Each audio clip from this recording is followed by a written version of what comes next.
So I will talk about meningioma today. I will use this plan with an introduction, epidemiology, anatomy and pathology, clinical consideration, diagnosis, radiology, surgical. I will talk about surgical treatment, radiosurgery, gamma knife, outcome, conclusion, and reference. But I have to clarify that it is very big topic, so I couldn't tell about all about meningioma, but it is subsequence and summary about meningioma intracranial. So the meningioma is benign tumor of the second half-life. 76% of cases are observed after 50 years. We can have existence of some form in young adults and children. And there is a clear predominance of women which tend to decrease after menopause. Some authors have called for the primary treatment of meningioma by surgery, whereas others have evolved their surgical role into decompressive. Partial remove to be followed by radiosurgery. That is the gold standard now.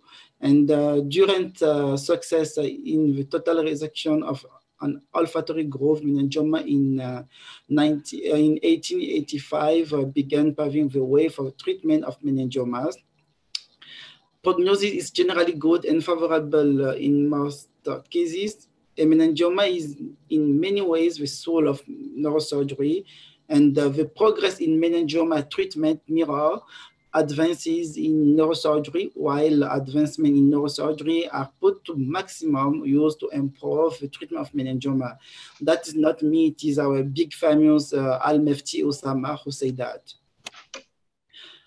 I will talk about epidemiology. Meningioma accounts for 33 of all primary brain and central nervous system tumors reported in the United States between 2002 and 2006, and thus represent the most frequently diagnosed primary brain tumor. With this in mind, researchers are examining the role of both genetic and environmental risk factors of this tumor. Family history studies suggest a role for inheritance for meningioma in addition to the neurofibromatosis type 2 gene and genetic variant in gene involved in DNA repair pathway, some of which appear common to several tumor types, have been implicated. The prevalence of meningioma is estimated to be 97.5 to 100,000 in the United States, with more than 116,000 individual current diagnosis with this tumor. About epidemiology, we see that the specific incident rates in 2000, when you go to after 50 years, we have the big rate to 12.39 to 34. So that is the commonly we have meningioma after 15 years. That is confirmed that with this epidemiology research in NFT books. Meningioma are the most common benign intracranial neoplasm, accounting for 30 to 26% of all intracranial tumors, because they originate from meningothelial cells found in the arachnoid layer of the meninge, like Ulrich in last presentation about anatomy of meninge. The successful management of meningiomas demand comprehensive and understanding of the anatomy of meninge. Thank you, Ulrich, for your brilliant presentation. Knowledge of meningeal architecture and its osseous and neurovascular relationship provided the basis for understanding the seat of origin and the route of spread of meningiomas. Successful operative strategy must account for both the tumor itself and its dural attachment. It's very important, this dural attachment in surgery. Only by eliminating the affected dura and bone can the risk of recurrence be minimized. Familiarity with meningeal anatomy allows for the design of safe surgical approach to complex region of the cranial base while minimizing neurovascular injuries. Intraoperatively, the arachnoid layer provides an avascular plane of dissection. It is very important. This arachnoid plane to done dissection, separating tumor from vital neurovascular structures. The term meninge is attributed to Erasistratus before Jesus Christ, 104 to 250. The Greek anatomist and royal physician to Seleucus Nicator of Syria.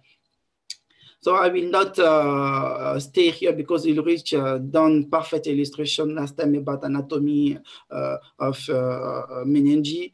I will go ahead. And this is, I want to present this summary of the fine structural characteristics of meninge. We have dura mater, you have arachnoid and pia mater. And it is important to know this structural characteristic that about cell characteristic about dura mater, you can it is the large cell elongated, somewhat flattened fibroblast in varying orientation with extensive amount of intertwining extracellular collagen. And when you say we take arachnoid, you can have closely packed pump cells without any significant amount of extracellular space, and pia mater just flattened fibroblast. And dura mater, you can see about layer posterior periosteal dura, meningeal dura, and dura border cells before you find arachnoid barrier cells. We have a major cistern and their contents. We have about carotid cistern. You have artery like ICA, origin of choroid anterior artery, and posterior communicant posterior. And the chiasmatic, you have ACA. You can find the cistern of Sylvian when we dissect to have a good brain detention. MCA, artery MCA, Sylvian fronto-orbital vein about the vein. Cranial nerves in cistern ambient, you have the four cranial nerves. And also, I will not stay a lot of in all these details. I will go ahead, but it is important to know the meningeal branch and area of this supplement. We have cavernous carotid, ophthalmic artery, anterior cerebral artery, and you have vertebral artery. So all these three parts come from ICA, and after you will talk about vertebral basilar artery. So recurrent artery of foramen lateral, that is about ICA. So you have dura of foramen lacerum and carotid canal. I showed this part when I talked last time about neuroanatomy of sphenoid bone. And I will go ahead. Summary about dural innervation, ophthalmic nerve, muscular nerves. Ulrich talked about all that. We go ahead. And we can talk about risk factor and environmental factor in meningioma. It is coming to see ionizing radiation, hormone, head trauma, cell phone use, association with breast cancer, genetic polymorphism, industry, occupation, diet and allergy, and family history of meningioma. All this is the risk factor but I don't know, many studies and clinical trials is nowadays done to confirm all these risk factors. About localization, the majority of meningioma are supratentorial with a large number located along the convexity. Approximately 70 to 25% occur in a frontal-basal location. However, only about 10% occur in the posterior fossa. Within the frontal-basal region, the olfactory grooves, tuberculum cellae, planum and the paracellular region and the petrous bone are preferred seats. Approximately 5% occur along the cerebellar convexity. 2 to 4% at the tentorium cerebelli and 2 to 4% within the cerebello-pontine angle. Donc, uncommonly, meningiomas are found within the ventricular system on a rise within the optic nerve sheath where they produce diffuse circumferential thickening of nerve sheath rather than a focal mass. Notably, meningiomas are the most common trigonal intraventricular mass in adults that come from choroid and toile choroid. Atypical location including those within the posterior fossa, brain parenchyma, and ventricles are more frequent in the pediatric population. So about histopathology, 2007 World Health Organization classified meningioma like meningothelial meningioma for grade 1, fibroblastic meningioma grade 1, transitional mixed meningioma grade 1, psammomatous meningioma grade 1, microcystic meningioma grade 1, secretory meningioma grade 1, chordoid meningioma grade 2, clear cell meningioma grade 2, and papillary meningioma grade 3. You can have sometimes atypical meningioma grade 2 and rhabdoid meningioma and anaplastic meningioma look like malignant grade 3. About clinical consideration, the advances in diagnosis technique and instrumentation have led to an increase in the identification of incidental meningioma in the growing elderly population. In 1989, Kuratsu and collaboration established the Kumamoto University Brain Tumor Data Bank, and between 1989 and 2008, 1,074 new cases of meningioma were diagnosed. Of those, 40% were asymptomatic, no symptom. The rate of incidence of asymptomatic meningiomas has increased in the past decade, and asymptomatic meningioma account for almost half of meningioma diagnoses. So about the symptoms, usually we can have headache, vomiting, signs of ICP increases. You can have hemiplegia. You can have seizure, decrease of vision, cranial nerve deficit, ataxia, esophthalmos, diplopia. We can have ptosis about that. Just all these symptoms. If we have to choose one described type of meningioma, we can done specifically the symptom with that, because it is not it is about region localization of meningioma. We have symptoms, but here I just enumerated all symptoms you can have. Look like when you take location like cerebellar, symptoms who common it is cerebellar sign. When you say convexity, you have seizure. When you say we take a parasagittal location, we have seizure. Temporary, we have ophthalmoplegia, donc nerves, intracranial nerves involvement. And temporal basal, you can have hemiplegia. Folks, you have dementia. And sphenoid ridge, you can have gait disturbance. And frontal base, you can have frontal syndrome. disorientation. And it is important when you have patient to know this Karnofsky status, because it's important in outcome and prognostic. I go to talk about diagnostic radiology. So meningioma, a central nervous system tumor characterized by indolent growth, is the most common extraaxial lesion encountered in neuroimaging.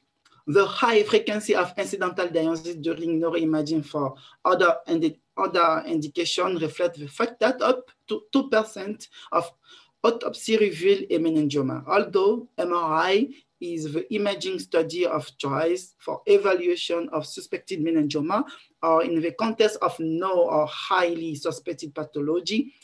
CT is highly accessible and indicated for rapid screening in urgent setting. Calcifications are also typical of meningioma, but not pathognomonic, because other extraaxial neoplasms, such as chondromas, may also contain calcification. The morphology and volume of calcification are varied. So we have here example of CT scan, axial view, a thin ring of low attenuation, fluid CSF around here. Sorry, yes. You see here, it is the pathognomonic. You have attenuation of cerebrospinal fluid trapped around a large left. This is feature indicated the extraaxial nature of tumor, because if it is not extraaxial, you will not have this. You will not have this feature. So it is important to recognize data and don't difference about intraaxial process and extraaxial process. MRI, approximately 85 to 90% of meningioma have typical feature, including an extraaxial mass with signal intensity, isointense to cortex on T1 and T2 MRI sequence. With homogeneous enhancement following administration of gadolinium contrast and enhancing dural tail, which reflect neoplastic dural infiltration or reactive vascularity of bone draining into the adjacent dura. Meningiomas can be spherical or elongated like in plaque, multiple and often take origin from a dural sinus, a feature important for surgical planning. This tumor also tend not to respect the dural boundary and may extend on bone side of the falx and tentorium, which is a distinctive feature not typically of other neuroplasms. We can have hyperostosis of bone and also be appreciated on MRI, particularly when fluoride as seen in plaque meningiomas. Hyperostosis appears as an area of thicker cortical bone with low signal intensity on T1 and T2 weighted the image. Edema associated with meningioma is thought to be vasogenic in origin and probably related to tumor secretion of vascular endothelial growth factor rather than a result of direct mass effect on adjacent brain or venous invasion causing vascular congestion. The presence of intraaxial edema is said to predict increased potential for recurrence. So I have example here, the typical appearance of meningioma on magnetic resonance imaging, MRI. This picture, figure, coronal post-contrast T1 weighted MRI, who demonstrate a very homogeneous enhancement and dural tear. This it is dural tear here and here, dural tear of convexity, meningioma arising from the dura overlying the right parietal lobe. Note that the sagittal sinus is separated from the meningioma by normal brain. And figure B, we see here a large falcine meningioma does not respect the dural boundary and extend on both sides of the falx. You can see here again coronal figure A, coronal T2, figure B, postgadolinium T1, and C, angiogram convention to demonstrate a left whole grade 1 paracellular cavernous sinus meningioma that focally narrow the cavernous and supraclinoid segment on the left internal carotid artery. And here we have a 26-year-old male with frontal meningioma, weighted image demonstrate hypervascularization of this meningioma. Although this degree of edema and necrosis might suggest in aggressive malignant meningioma. The pathological diagnosis was whole grade 1 meningioma, but it is aspect of malignant meningioma. Very, very hypervascularization and a big edema involved. So in pathologically proven intraventricular demonstrated, you can hear these cases about intraventricular meningioma. You can see here in the ventricle lateral occipital horn, here in axial view of CT scan, and T2 here you see homogeneous of this process and enhancement on T1. Malignant meningioma, you can see another case, parasagittal mass with focal area of increase in T2 intensity. And post-contra enhancement, you see here, whole gratomeningioma, who involvement about the calvarium. It is atypical. Sometimes they can mime like osteosarcoma and all those tumors. But you can see here this feature that I talk about LCF, who done the difference, and we can confirm that it is an meningioma.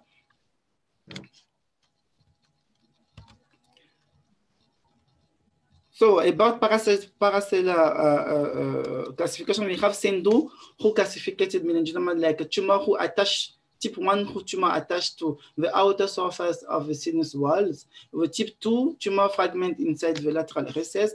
Type 3 tumor invade the ipsilateral walls, and tumor invade type 4 tumor invades the lateral wall and roof.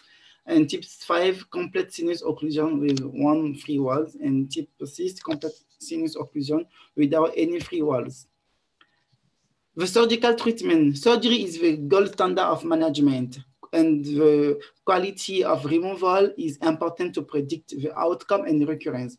And we have Simpson grade to define our quality of removal. So the Simpson grade 1, it is tumor who macroscopically complete tumor resection with removal of affected dura and underlying bone. When you remove the tumor, you remove the dura mater, you remove the bone. That means you perform exercise of meningioma Simpson grade 1. When we just remove macroscopically complete tumor, and we done coagulation of affected dura only. That means Simpson grade 2. Macroscopically complete tumor resection without removal of affected dura or underlying bone, because sometimes when we have meningioma who invades sinus, like a carotid cavernous sinus, attach falx, and it is hypervascular, you can remove all. We perform Simpson 3. When you perform subtotal tumor resection, like a big meningioma of sinus cavernous, you can go to remove all, impossible. And sometimes when it is very big and meningioma of sphenoid,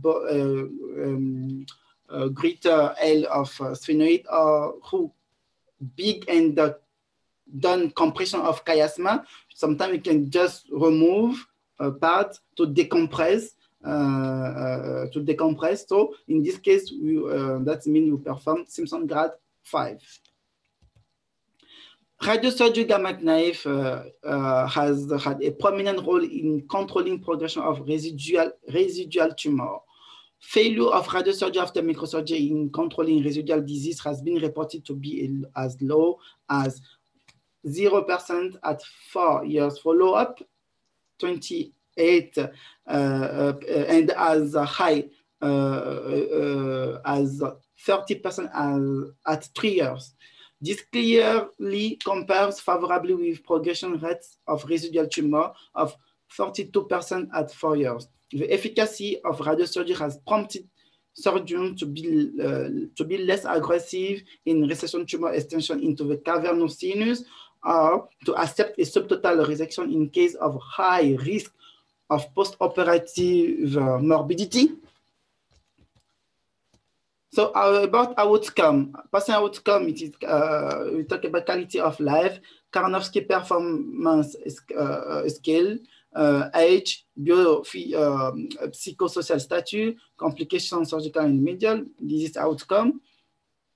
And the surgical outcome extent of resection, morbidity, mortality, it is tumor size, location of tumor, consistency of this tumor, vascularity of this tumor, and the surgical experience, philosophy, and the technique. And you have histopathology, so these outcome progression-free survival, overall cellular recurrence, whole grade, proliferative marker, and extent of resection. Contemporary surgical outcome according to the meningioma location, you can see here.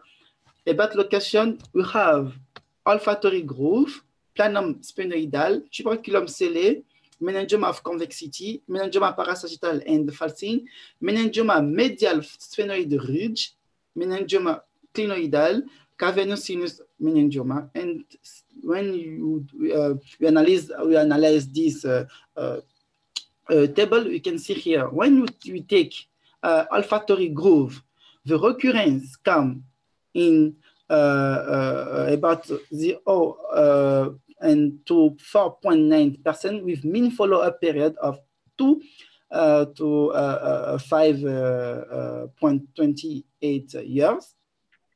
And the morbidity going to 30%.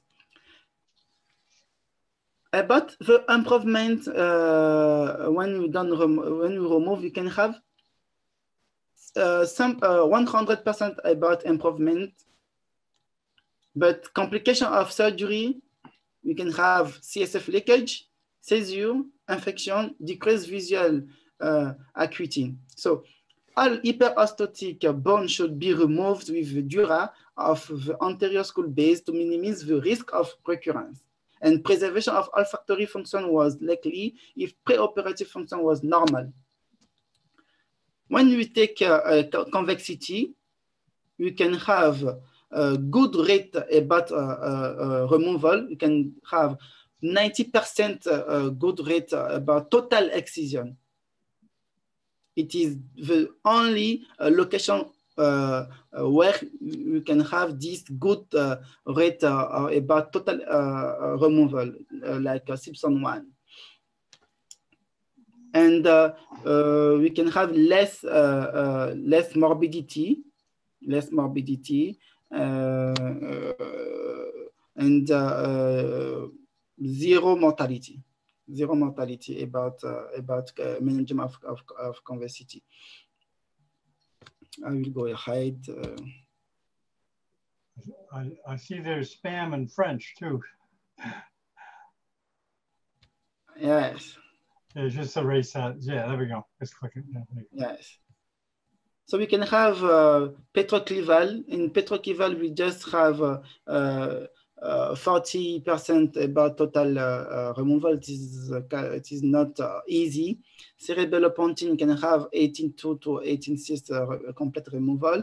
Foramen magnum can have 67 to 96% removal. Jugular foramen, temporal intraventricular can have to 50 to 100% in jugular and 77 to 91% in tentorial. And all this improvement about symptom. So the result depend on tumor location with regard to functional preservation of facial nerves. Was hearing preservation was achieved in 67 to 90% about cerebellopontine angle. So in conclusion, meningioma is currently benign tumor with good outcome. Atypical and anaplastic meningioma have a strong recurrent potential with a poor prognosis.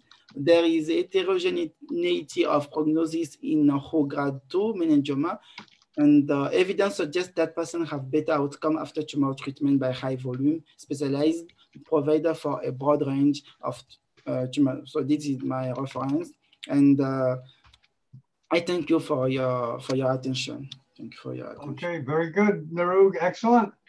You're willing of a solid core also of, let me get you off the screen share. Can you just click off the screen share? I can do it. I can start the screen share and that automatically bumps you off. Yes. There we go. You know, excellent. I'm not a neurosurgeon, Naru, but I know that when you hear the word brain tumor, obviously people think the worst.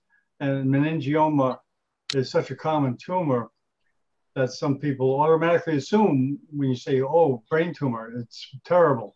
But yes, it's almost good news when you hear the word meningioma, correct? Yeah.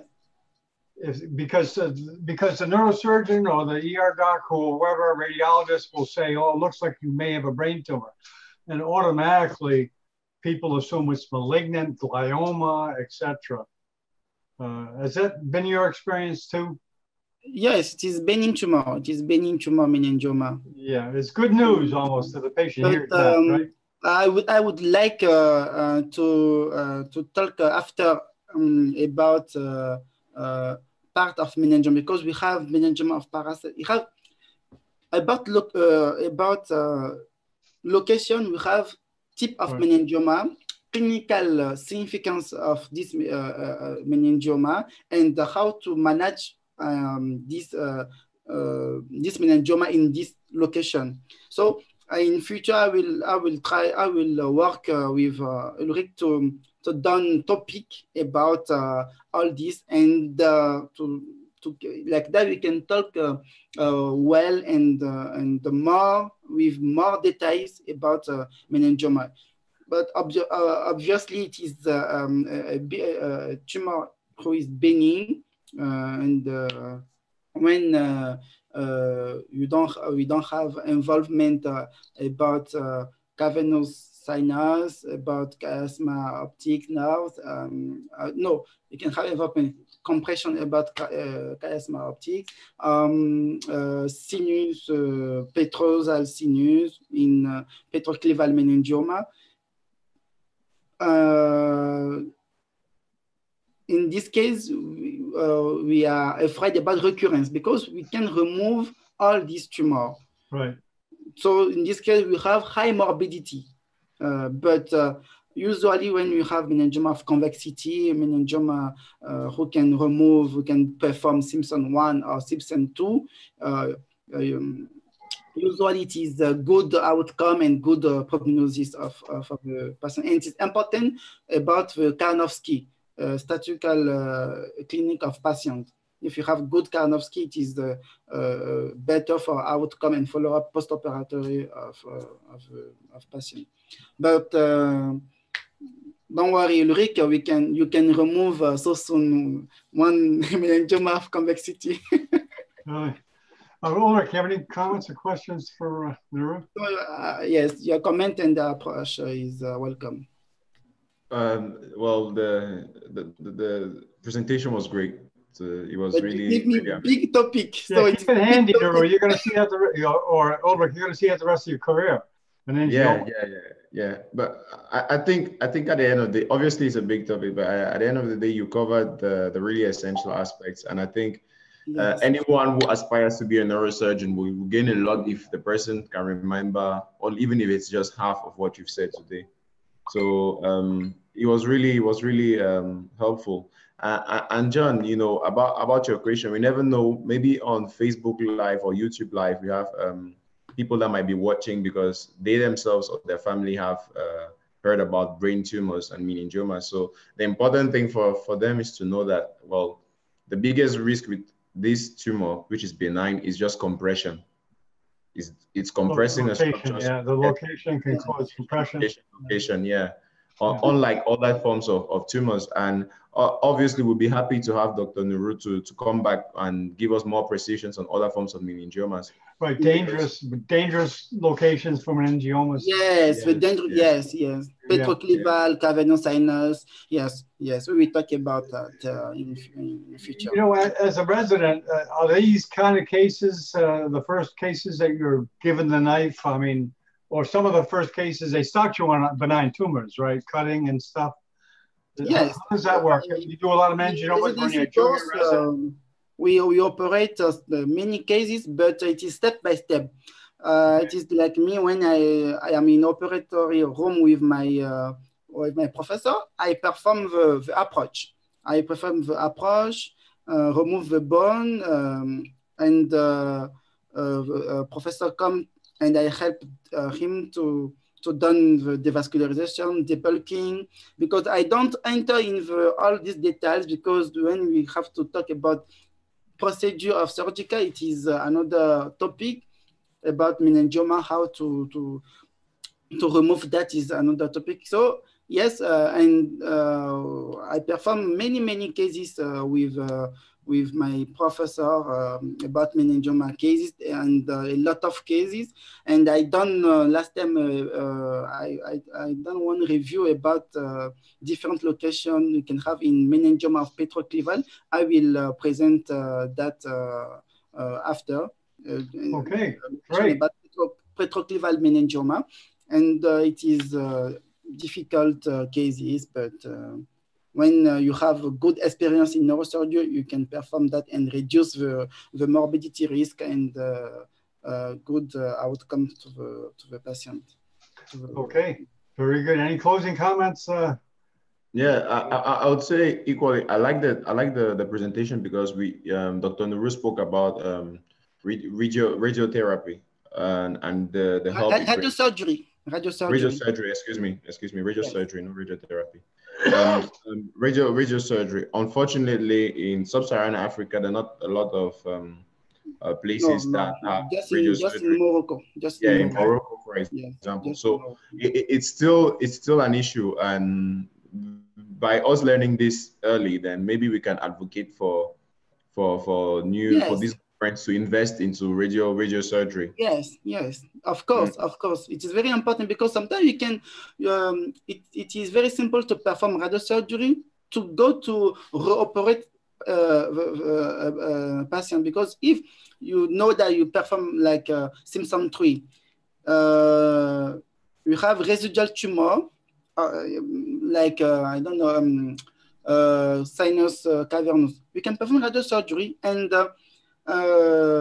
you will see that you have good control, like 4-5 years, no recurrence, and that is stabilization. And you will not come back to hospital and operate person if you don't do that.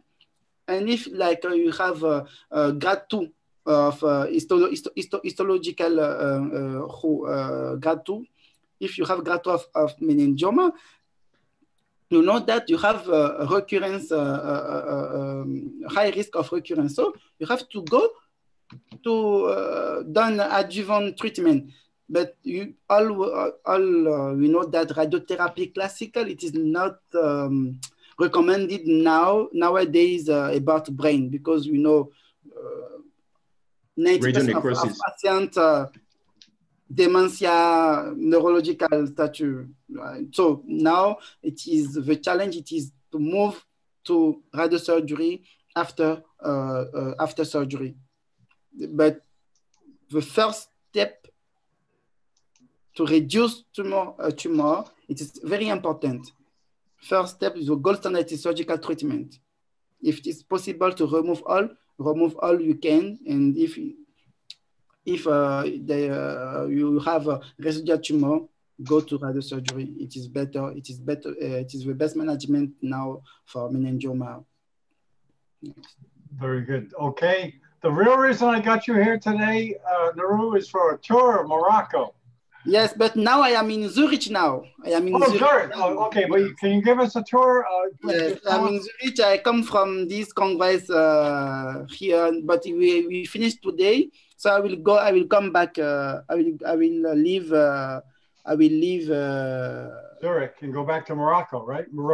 Yes, I will go back to Morocco Sunday because tomorrow I will go to Paris to see my brother, and after I will go to. Oh, you have a brother in Paris? Yes, yeah, I have my little brother in Paris. Oh, little brother, what's he doing? What kind of medicine is he doing? No, she's not doctor. She's an engineer. Oh, okay. He's smart. He didn't go to medicine. He don't like medicine. So I see your yeah, could you please take us on a brief tour? Like I'm in Rabat. If you can follow, if you can see Rabat, it will be nice. Yeah, Rabat is in the south, right? Is it in the south? I don't know much about Morocco. Rabat, yes. I'm trying to find it here. No, on top. Come on top. Yes. Oh, there it is on the coast. Yes, it is here. Yes. Oh, wow, I didn't realize. Rabat, it is here. Yes. I thought. Rabat. Okay, there you go. Yes, fine Rabat. Okay, and you drive to Gibraltar up there and to go to the ferry, take across, or how do you travel there? I don't understand you, John. You say? How do you get up to Gibraltar? Do you drive or do you take a plane? Yes, it is it is not so long. Gibraltar, España, Portugal, it is not so long to come to Rabat. It looks like a nice drive right along the coast. 1 hour of flight, 1 hour of flight, you will be in Rabat. Oh, okay, so the capital is Casablanca? Yes, it is Casablanca. It's the economic capital. It is like in Cameroon, they have Yaoundé and Douala. In Morocco, we have Rabat and Casablanca. Rabat is capital administrative, and the economic capital is Casablanca. It is like in my country in Benin, we have 2 cities, Porto Novo and Cotonou. Cotonou is economic capital, and Porto Novo is administrative capital. I think you know that, Ulrich. You know Benin, Ulrich. You know my country. Yes, I do. Yes. Okay. Yes, I'm learning geography in these series. You guys learn neurosurgery. I'm learning geography. But I want to come to Miami Beach in this. Oh yeah, let me I will come. Let me take you guys on a little taste of it. Anyways, this particular location is just Miami Beach. Blocks away. It's a beautiful town. Let me for summer. Where are we here? Who's that beach picture? Oh, there we go. Okay, guys, eat your heart out. Let me move away. Thank you, John, and thank you, Ulrich. Okay, thank you very much, Naru and Ulrich again. Yes. And I apologize, we didn't have more people here. We just had a glitch with the Zoom, but hopefully we'll have more people next time you present. Yeah. Oh, no big deal. No, don't worry. I will take. Very good. Okay, gentlemen, thank you very much. I'll send you a copy. Okay, thanks. Goodbye, Ulrich. Goodbye, John, and nice weekend. Bye. Okay.